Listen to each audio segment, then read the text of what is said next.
Montana Territory. October 1881. A widow starts framing timbers directly over a cabin roof. Not beside it, not behind it, over it. Her neighbors stop their wagons to stare. Some laugh, others shake their heads and keep moving. And bears fur? She's building it backwards. One says, "That woman doesn't know the first thing about homesteading," says another, but by spring of 1883, 14 families within 50 miles would be copying her mistake. What did Sarah Hendricks understand about winter survival that everyone else missed? If you want to learn one frontier technique every week that actually kept people alive when one mistake could mean death, hit that subscribe button right now. This isn't theory. This is tested wisdom that you can still use today. Now let me show you exactly what she built and why it changed everything. Sarah Hendricks wasn't trying to prove anything to anyone. She was trying not to freeze. Her husband had died that spring, kicked by a horse while breaking ground for their second year's wheat. She was 32 years old, alone with 2 children in a 12 by 16-foot log cabin, for miles from the nearest neighbor, with winter coming fast. The cabin itself was sound.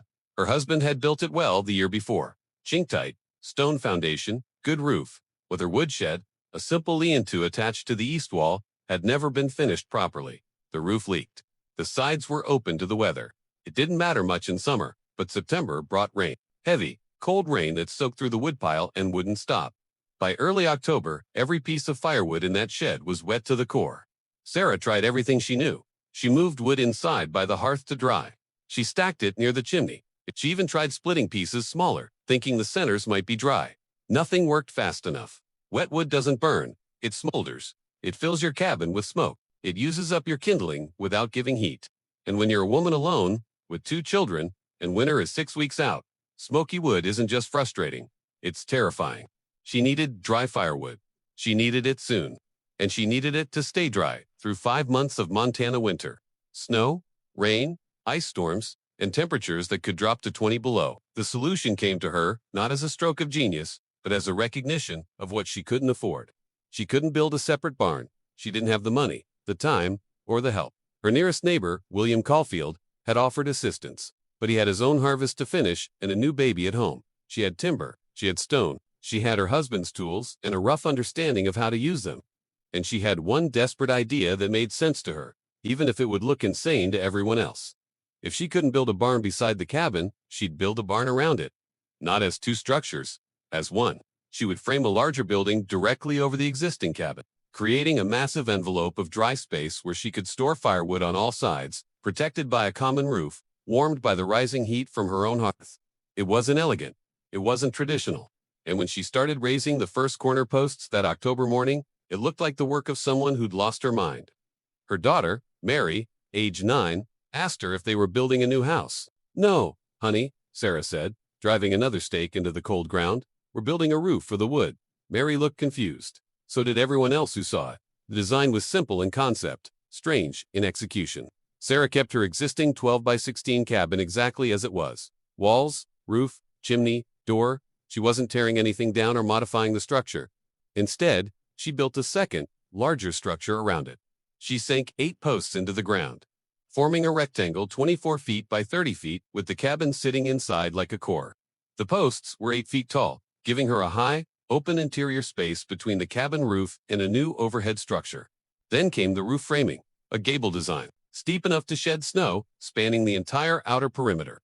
She used split shakes for shingles, overlapped tight, sealed with pine tar at the seams.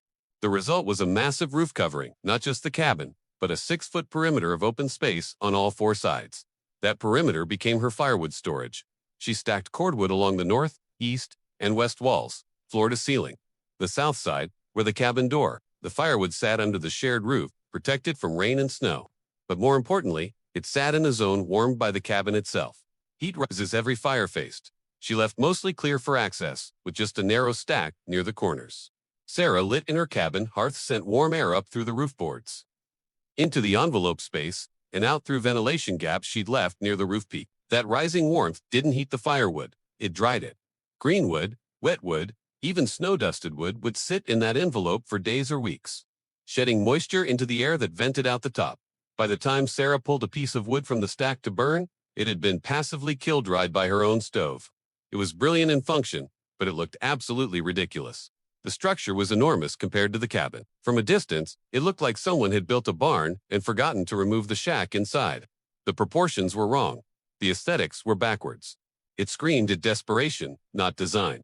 Her neighbor, William Caulfield, rode over one afternoon in late October to see the progress.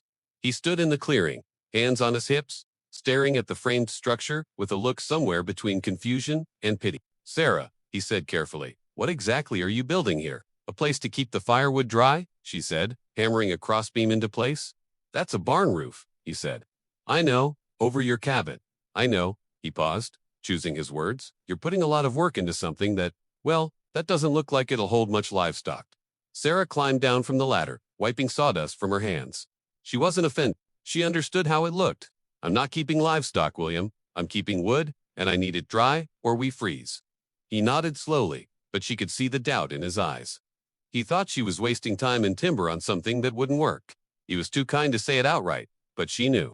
And he wasn't the only one. Word spread quickly in a sparse territory where news was scarce. By early November, most homesteaders within 10 miles had heard about the widow Hendricks and her backwards barn. Some rode out to see it for themselves. Others just laughed when they heard the description. "She's building a barn when she needs a house," someone said at the dry goods store in town. "Woman trying to do man's work," muttered another. The comments were rarely cruel. Frontier life was too hard for people to waste energy on cruelty, but they were dismissive, amused, skeptical. At the post office one Saturday, a man named Calvin Porter, a respected carpenter who'd built half the structures in the valley, overheard two men talking about Sarah's project. He'd seen it himself the week before, riding past on his way to a job site. "I'll tell you what she's building," Calvin said, loud enough for the whole room to hear. "She's building a fire trap with a rot problem. That's what Paul." The room went quiet. Calvin Porter's opinion carried weight. "You stack that much wood around a heat source, enclosed like that, and you're asking for trouble," he continued. "One spark, one ember that gets out, and that whole thing goes up. And if it doesn't burn, it'll rot from the moisture. Wood in enclosed heat. Beck's asking for mold, decay, and collapsed timbers." Someone asked if he'd told her. "I mentioned it," Calvin said. "She thanked me and kept building." He shook his head. "Building a barn when you need a house is how you freeze in style." The phrase stuck. By the end of the week, people were repeating it. Freezing in style. It became shorthand for foolish priorities, for someone who didn't understand frontier. Even women who might have sympathized with the widow's struggle looked at the structure with doubt. It didn't look like a proper homestead. It looked unfinished, improvised, like someone who didn't know what they were doing. Sarah heard the talk. It reached her through a neighbor's wife who visited one afternoon with bread and well-meaning concern. "People are worried about you, Sarah," the woman said gently. They're saying the structure isn't safe, that it might collapse or catch fire, or that you're wasting time you should be spending on other things." Sarah nodded. She didn't argue. She didn't defend herself. "I appreciate the concern," she said, "but I know what I need, and I need my firewood dry." The woman left, shaking her head softly. Sarah went back to work. By mid-November, the structure was finished. The roof was tight. The wood was stacked. The cabin sat inside its protective shell, small and solid, surrounded by cords of drying timber. It looked strange. It looked desperate, but it was done. The first snow arrived on December 8, 1881. It came in soft and steady, blanketing the valley, in 8 inches of clean white powder. Normal for Montana? Manageable. But 5 days later, the temperature dropped. 15 degrees, then 10, then 5, above 0. And then it started raining. Cold rain in December is worse than snow. Snow, insulates. Snow sits on top of wood piles and can be brushed off. Rain soaks in, it penetrates bark, seeps in, as splits, turns dry firewood into waterlogged weight that refuses to burn. And this rain didn't stop. For 3 days, freezing rain fell across the territory, coating everything in a layer of ice and slush. When it finally stopped, the temperature plummeted again, down to 0, then 10 below, then 15 below 0. The valley became a frozen test of every homesteader's preparation. Wood piles that had been stacked outside, even under tarps or lean-tos, were soaked through. Families who thought they had dry wood discovered it smoldering uselessly in their stoves, filling cabins with smoke instead of heat. William Caulfield's family huddled near their hearth. Burning wood sowed what? It hissed and steamed. His wife held their infant close, wrapped in every blanket they owned, while William split piece after piece, trying to find dry centers that would catch. 3 miles south, a family named Morrison burned 2 chairs and a cabinet door just to keep their fire alive long enough to dry out the next load of wood. It wasn't desperation yet, but it was close. And then, on December 18th, the second storm hit. Heavy snow this time, 16 inches in 2 days, followed by wind that drove the cold through every crack and gap in every cabin in the territory. Temperatures stayed below zero for 6 straight days. People stopped visiting each other. They stayed inside, burning what they could, rationing firewood, praying the cold would break before their supplies ran out. Smoke rose from every chimney in the valley, thick white, inefficient smoke from wet wood struggling to burn. Every chimney, except one. Sarah Hendrick's chimney put out thin, clean smoke, the kind that comes from dry, seasoned wood burning, hot and fast. Her neighbor, William Caulfield, noticed it on the 4th day of the cold snap. He was outside, splitting frozen wood with numb hands, and he looked across the distance toward her property.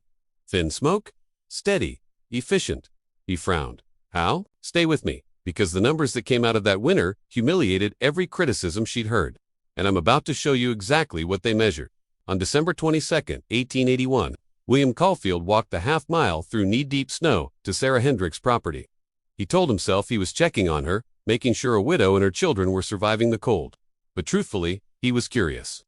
Confused. Even his own family was burning wood faster than he'd planned. Wet wood that smoked and hissed, wood that took 30 minutes to catch and barely heated the cabin once it did. They were going through nearly a cord every 5 days, and his supply was running low. But Sarah's chimney showed steady, clean smoke.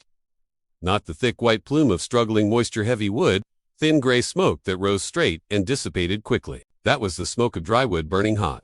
When he reached her property, he found Sarah outside, calmly pulling firewood from the north stack under the barn roof. She wore a heavy coat, but she wasn't frantic. Wasn't desperate. She looked fine. "Morning, William," she called. "Morning," he said, approaching slowly. "Want to make sure you were managing all right in this cold?" "We're managing," she said. She carried an armload of wood toward the cabin door. "Come inside. I'll pour you some coffee." The cabin was warm. Not just tolerable. Warm. William guessed. It was 65 degrees inside. Maybe warmer near the hearth. His own cabin barely held 50 on good days during this cold snap. Sarah's fire burned clean and steady. No smoke, no hissing. Just even, radiant heat. "Your wood's dry," William said, stating the obvious. "It is," Sarah replied, pouring coffee from a pot on the stove.